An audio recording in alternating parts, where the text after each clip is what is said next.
At any given time, there can be 3 to 5 agencies listening into your calls and intercepting your texts and emails. The formulators of the Defense Enabling Assistance Framework, or DEAF protection, have found the solution to keep your personal and other digital information safe with a system that has been touted as an excellent technology. See what we're all about at defprotection.com. That's defprotection.com. If you are watching this video, then we have piqued your curiosity in watching the most factual true crime series on YouTube. True Crime, Man's Dark Imagination. And now, here is your host, Alan Gautreaux.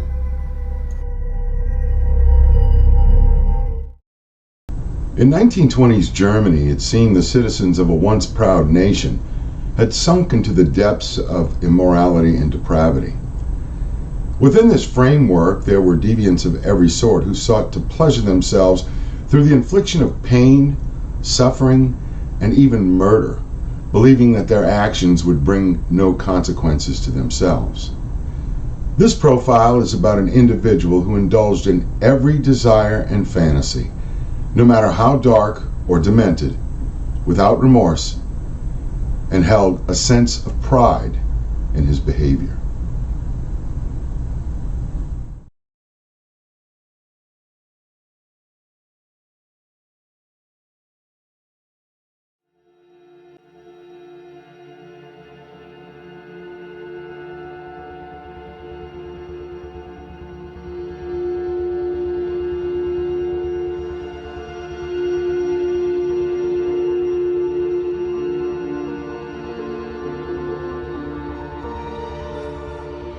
With his last meal of Wiener Schnitzel, white potatoes, and white wine taken the night before, at 6 a.m.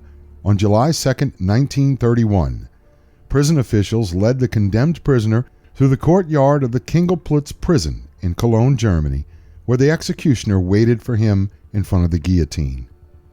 The prisoner walked quickly to the execution device as if to hasten his demise. As he arrived at the bascule where he would lay and be shuttled beneath the blade, the warden asked the condemned if he had any last comments. The prisoner responded, no. After being strapped to the bascule, the executioner tipped him forward and rolled the condemned beneath the chute that contained the blade. Within 30 seconds of being placed prostrate, the blade fell and the condemned man was no more. With this execution, the German authorities ended one of the most brutal serial killers in modern history, a man whose deprivations knew no bounds and desires caused the deaths of more than 31 people. Peter Curtin demonstrated the worst of the world and posed a mortal threat against civilized society. Had he not been apprehended and tried for his crimes, this terrible reign would have continued. Although he is not considered one of the most prolific serial killers in crime history, Curtin sealed his dark legacy in the annals of international crime. Born in the German city of Mülheim am Rhein, third child of 13 on May 26, 1883, Peter Curtin's alcoholic parents struggled to support their motley brood. 2 of his siblings died before the age of 2. Living in a one-bedroom apartment, Curtin's father earned a meager living and provided much for the family, but the elder Curtin spent most of his earnings on alcohol. The relationship between his parents was abusive, to say the least, and often Curtin's father forced the children to gather in one room while he ordered his wife to disrobe and engage in sexual intercourse with their mother. The sex often reached a violent fever pitch, with young Peter becoming aroused at the thought of forcefully engaging in sexual intercourse. From the age of 8 years old, young Peter made a habit of running away from home and repeated this behavior over the course of his adolescent years. At the age of 9, in 1892, by his own admission, Peter Curtin committed his first murder. The young man went swimming with 2 school friends and pushed one of them into the river where they chose to spend the day. When the other boy saw what Peter did and dove in to save his friend, Peter drowned them both. After years of sexual abuse, Peter's mother finally broke free from the violence her husband had dispensed as the brutal patriarch went to prison in 1897. sentenced to 15 months after being convicted of incest with his own daughter. After his father's release from prison, Peter's father became worse, beating him relentlessly and once threatening his life with a knife. The younger Curtin looked for a way out. Eventually, Mrs. Curtin received an order of separation and remarried, moving to Dusseldorf. At 13 years old, Peter found a young girl that allowed him to fondle her, but refused any sexual intercourse whatsoever. In an effort to relieve his frustrations, Peter began experimenting with bestiality. While still a youth, Curtin made fast friends with a dog catcher who lived in the same building as his family, and Peter became the apprentice to this sadist, torturing and eventually killing animals. Peter experienced great delight with the merciless behavior and made it a ritual himself throughout his criminal career. At the age of 14, Peter apprenticed himself to a molder, a wood shaper, and decided to run away again. This time, Peter stole several hundred marks.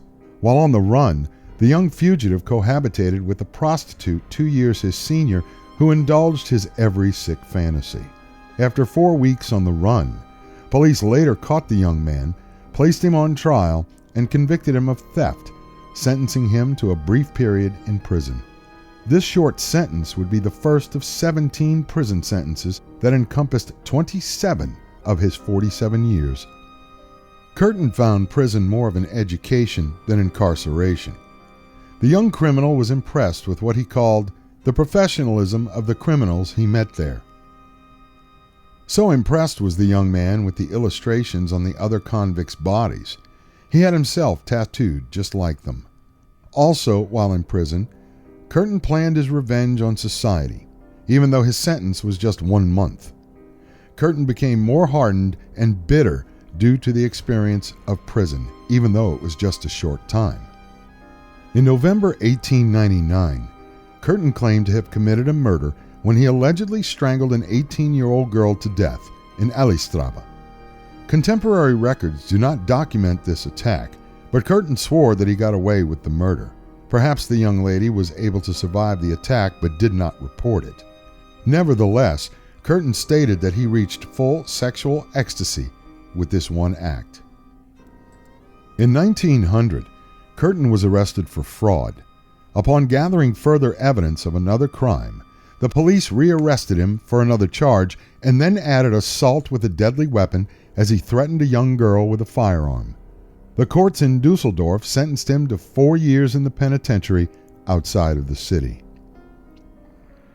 In 1904, Curtin reached peak excitement with setting fires and watching them burn.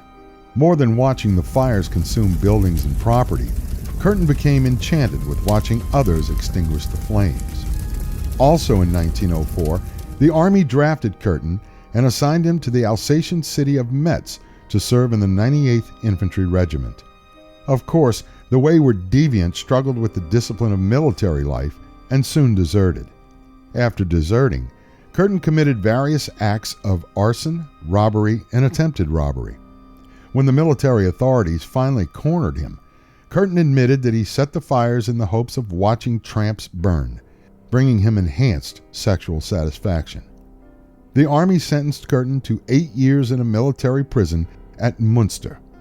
Curtin would spend much of his time in solitary confinement for insubordination and claimed that he learned to enjoy and inflict various forms of discipline that evoked erotic fantasies of mass murder. On occasion, he would ejaculate at the thought of large amounts of people perishing at one time. After his release from the military prison in 1913, Curtin boasted that he poisoned some of the patients in the prison hospital. The first documented incident of Curtin's murders occurred on the night of May 25, 1913. Looking to make some easy money through burglary, Curtin found a house that he entered when everyone was sleeping in Mannheim, a suburb of Cologne. I had been stealing, specializing in public bars or inns where the owners lived on the floor above. In a room above the inn at Köln-Mulheim, I discovered a child of about 10 asleep. Her head was facing the window.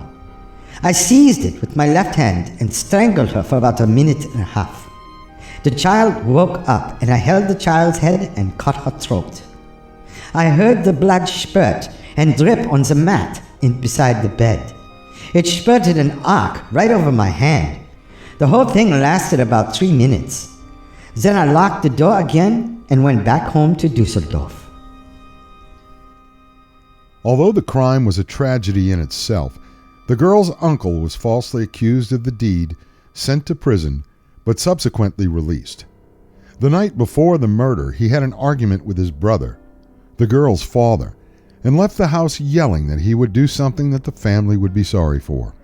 When the police arrived to investigate, they found a handkerchief with the initials PK embroidered on the panel. The uncle's name was Otto Klein, but his brother had the moniker of Peter Klein. As the court considered the possibility that Peter borrowed his brother's handkerchief, the later acquittal took this into consideration and released the uncle. But for the rest of his life, the uncle lived with the stigma that people believed he murdered and then violated his niece.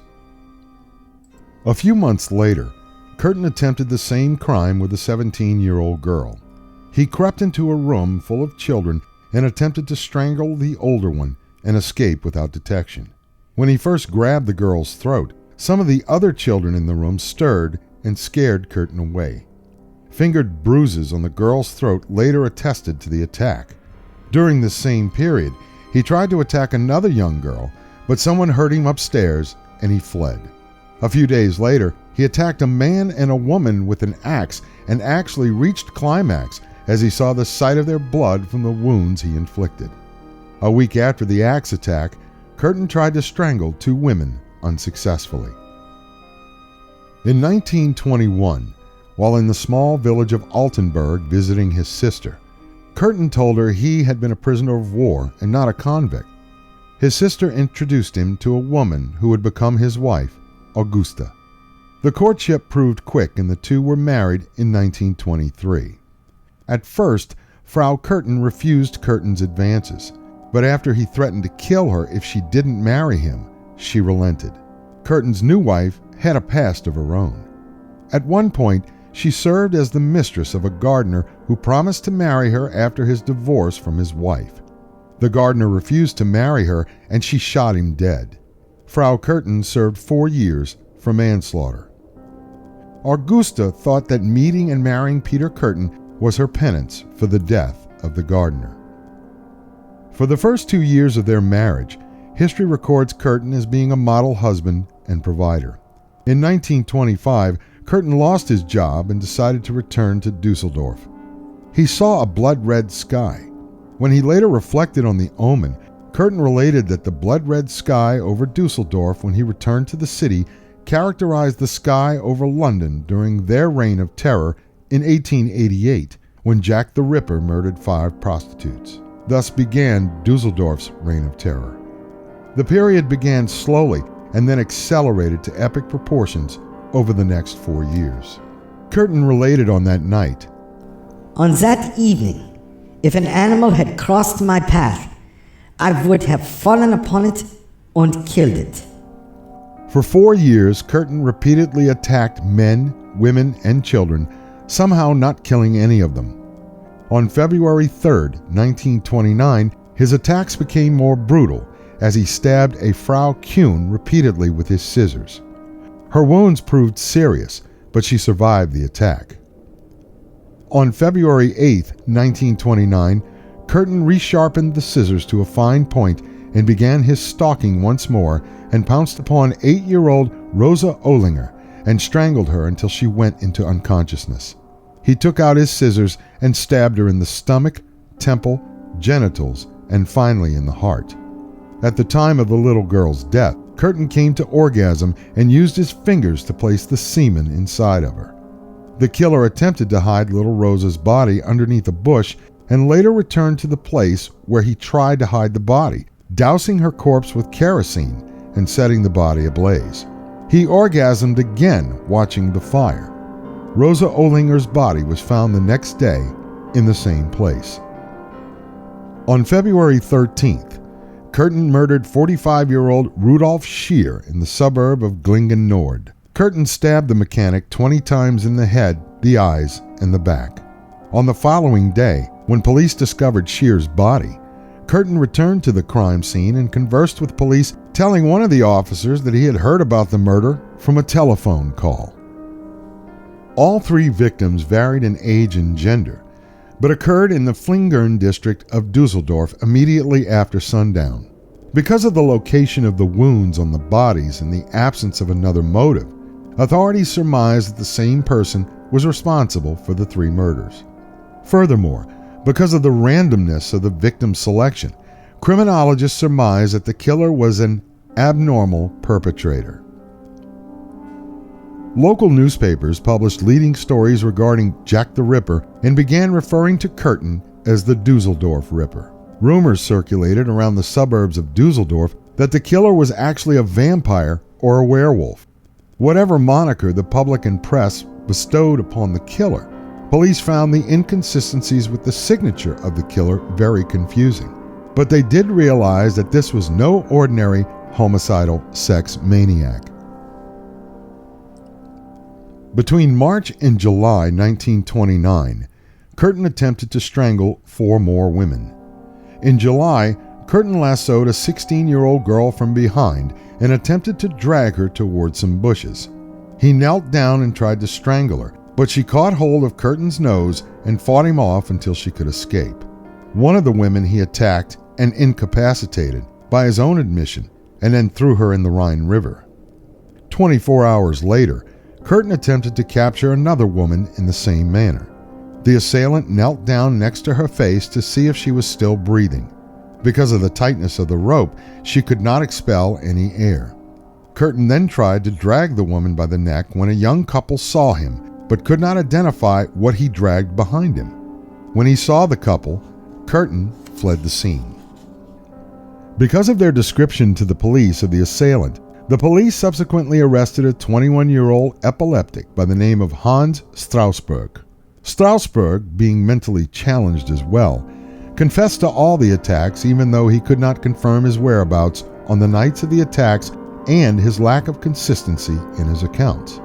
Memory loss is a side effect of epilepsy.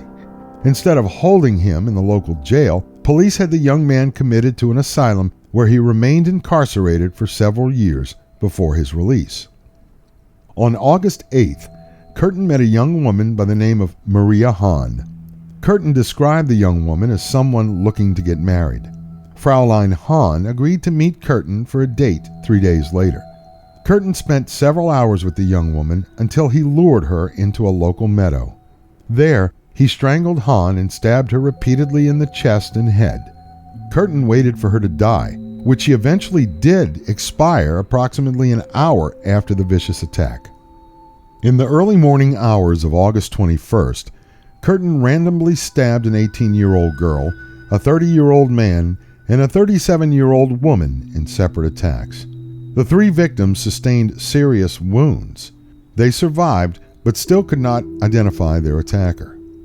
On the 24th, Curtin approached 2 foster sisters, Louise Lenzen, 14, and Gertrude Hamacher, 5, who were walking from the fairgrounds in the suburb of Flehey, near Dusseldorf. When he finally met the young girls, he sent the older of the 2 sisters to fetch him a pack of cigarettes, and he would reward her for the errand. After the older sister was out of sight, Curtin grabbed Gertrude by the neck, lifted her off the ground, and strangled her into unconsciousness. By this time, Curtin switched from his trusty scissors to a very sharp knife. While holding Gertrude in the air, Curtin slashed her throat deeply, then discarded her body. When Louise returned with the cigarettes, Curtin stabbed her in the chest, puncturing her aorta. In an uncharacteristic move, but one that surely brought heightened sexual excitement, slashed the older sister's throat twice, bit her neck, and then began sucking the blood. On the next day, August 25th, Curtin assaulted 27-year-old Gertrude Schulte, whom he blatantly suggested that the two have sex. Schulte refused him and stated she would rather die. Curtin responded, "Well, die then." Her assailant stabbed her in the head, neck, shoulder, and back. Some young men nearby heard her screams and Curtin ran away. Schulte survived her injuries, but again, She could not give any description of her attacker. In September, Curtin attempted to murder 2 more victims, one by strangulation and the other by stabbing, but these attempts too proved unsuccessful. It was then that Curtin switched his murder weapon from a knife to a hammer. Ida Rute made her way to Dusseldorf station on the night of September 30th, 1929. Curtin approached the attractive 31-year-old servant girl, and surprisingly, even with a crazed killer in the area, she chose to accompany the stranger to a small cafe, then for a walk to the local Hofgarten close to the Rhine River. When they arrived to the area, Curtin struck Rute repeatedly, but first raped her and then struck her after the rape. The victim pled for her life, but Curtin continued to beat his victim about the head and the temple. Police later found her brutally bludgeoned the next morning. On October 11th, Curtin loitered outside a theater and he met a 22-year-old servant girl, Elizabeth Doria. Just with Reuter, Doria agreed to accompany Curtin to a cafe, then to take a train to the small city of Grafenberg. When they arrived in the small hamlet, Curtin suggested that the two take a walk along the Klein-Dussel River. Once the two reached the river's edge, Curtin struck her repeatedly about the head and the temple, then raped her. Leaving her for dead, Curtin ran from the scene. Police found her near the edge of the river and immediately transported her to the hospital. Doria remained in a coma for most of the next day and then succumbed to her wounds without regaining consciousness or identifying her assailant. On October 25th, Curtin attacked 2 young women with the hammer, but both survived, with this hammer handle breaking in the second attack. On November 2nd, Curtin convinced 5-year-old Gertrude Albermann to accompany him to a vacant lot. Once the two arrived there, Curtin seized the little girl by the throat, strangling her, and then stabbing her in the temple. When he laid her body on the ground, Curtin stabbed the little girl 34 more times, leaving her corpse there for the elements. Throughout the summer of 1929, the attacks and murders attributed to the Vampire of Dusseldorf became national and even international news. With the varying methods of attack, the dissimilar backgrounds of the victims, and the ruthless barbarity of the crimes convinced authorities that more than one perpetrator stalked the night streets of Dusseldorf hunting his victims. Because of the terror, the Dusseldorf police received more than 13,000 letters from residents in and around the city. As a result of the leads, police conducted more than 9,000 interviews with potential suspects and witnesses. Clues were followed, and eventually, the police compiled a list of more than 900,000 different names that populated a suspect list. In the psyche of the serial killer, they seek to inject themselves into the investigation of their own crimes. Curtin sent a map of the location of the bodies to a local newspaper where Maria Hahn and Gertrude Albermann could be found, although the police found little Gertrude the day before the letter was received. Authorities concluded after an analysis of the handwriting in the map sent to the newspaper, and a letter sent to the authorities on October 14th, which also contained a confession to the murder of Maria Hahn, concluded that both letters contained the handwriting of the same author. Gertrude Albermann's murder was the last fatal attack Curtin perpetrated. Between February and May 1930, Curtin attacked 10 people with a hammer, but all of them survived the attacks.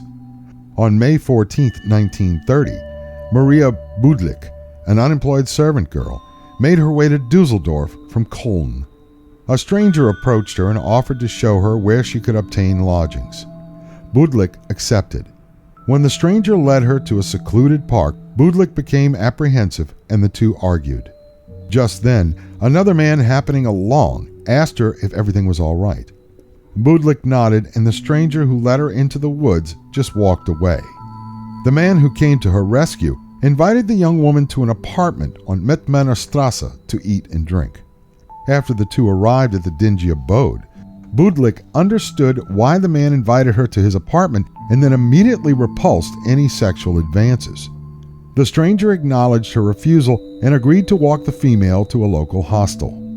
Instead, he led her into the Grafenberg wood, where he attempted to strangle her while he also attempted to rape her at the same time. Eventually, he let her go.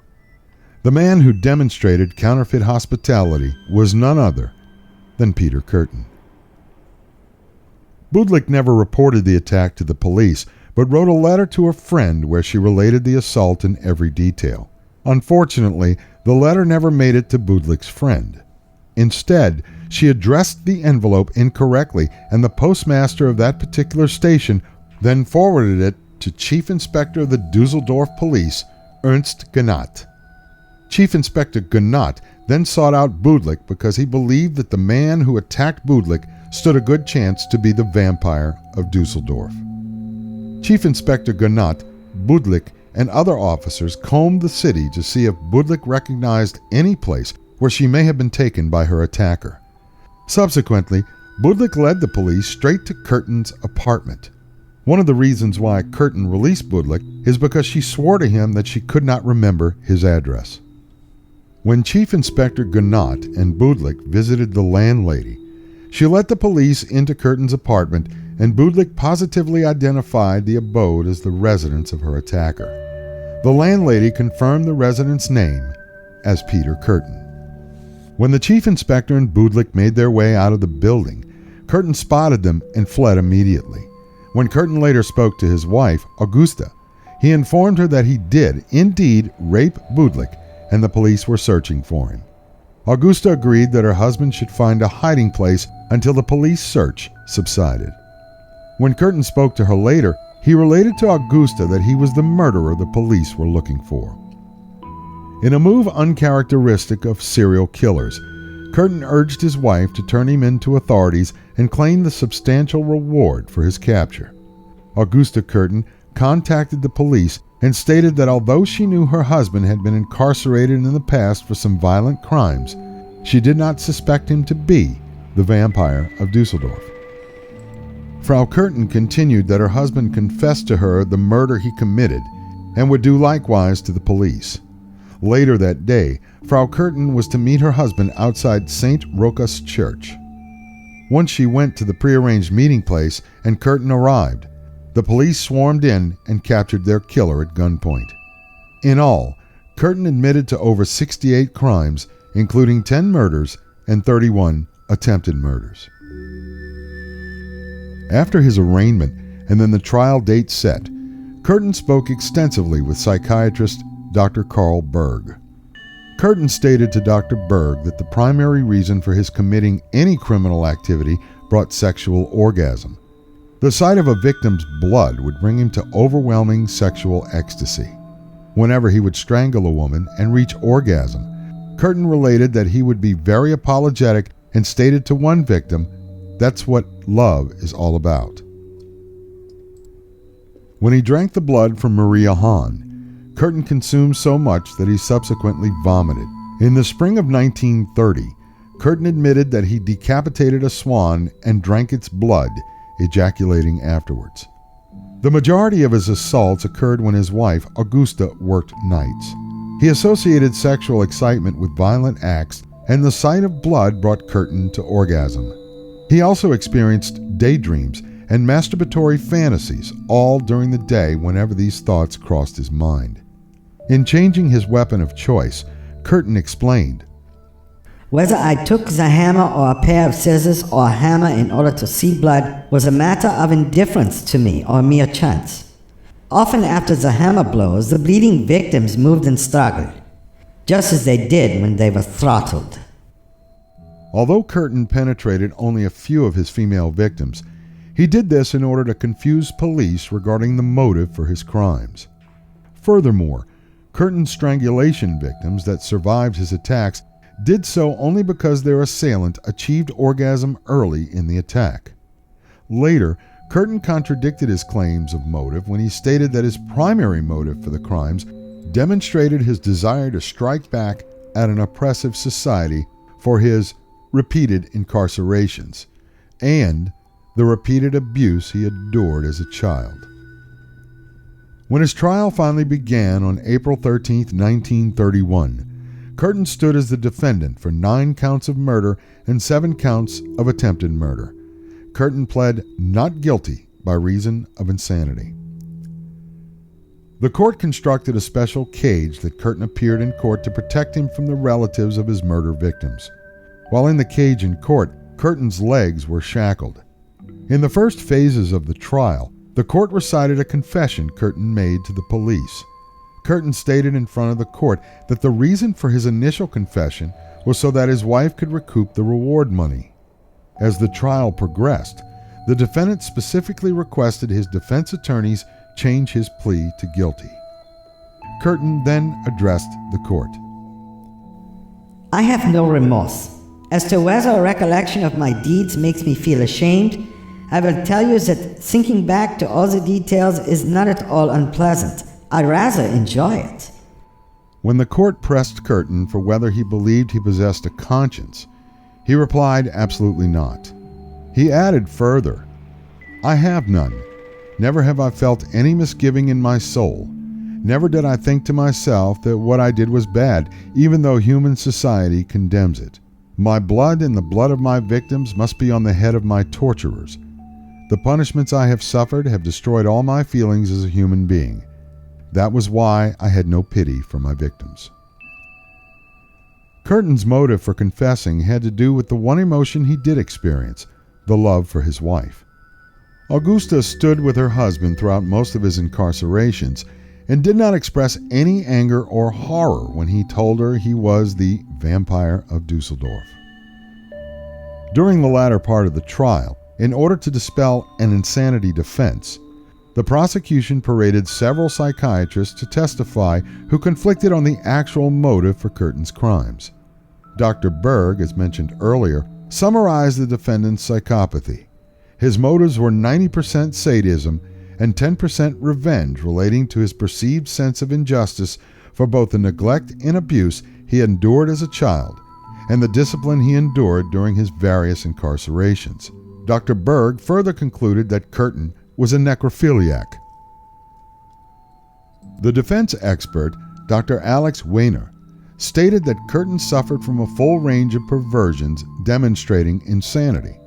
Dr. Weiner also stated that portions of Curtin's confession were false due to his narcissistic personality, but that he possessed no doubt that Curtin was guilty and should be sentenced to death by the manner determined by the court.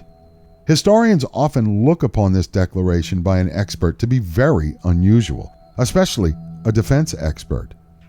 After 10 days of trial, on April 22, 1931, the jury retired for approximately 2 hours and returned a verdict of guilty on 9 counts of murder and 7 counts of attempted murder. Curtin stood emotionless as the judge read the verdict and then pronounced the sentence of death.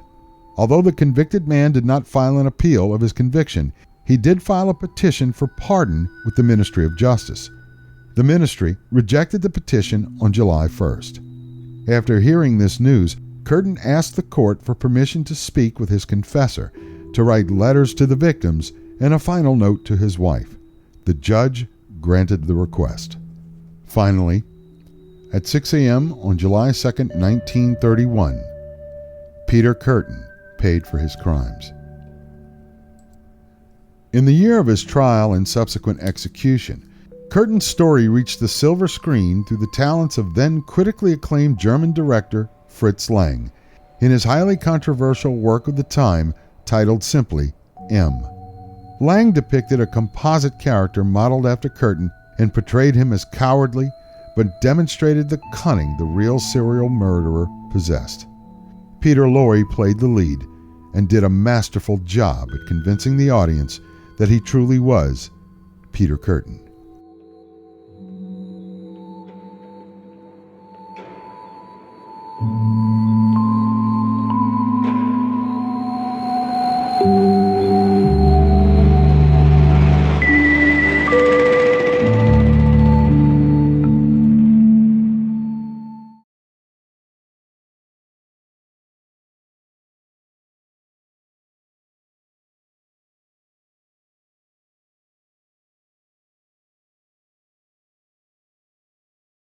The first psychological study of serial killer Curtin appeared in a book entitled The Sadist. This manuscript, composed by Dr. Carl Berg, The psychiatrist who interviewed Curtin was a compilation of all the conversations that Curtin and Dr. Bird had prior to the end of the killer's trial. After his execution, Curtin's head was preserved for a while as a matter of science and study, and after World War II, it disappeared. It would later resurface in a branch of the Ripley's Believe It or Not Museum in Wisconsin Dells, Wisconsin. On this channel, we have profiled many German serial killers, including but not limited to Fritz Haarmann, George Karl Grossmann, Joachim Kroll, Karl Denke, and although Curtin operated at approximately the same time as Haarmann, Grossmann, and Denke, the most brutal men within their own rights, it never ceases to amaze and disgust at the same time how such demented and twisted individuals could have remained undetected for so long without even the slightest hint of their behavior. One murder in a series is one too many. Until next time.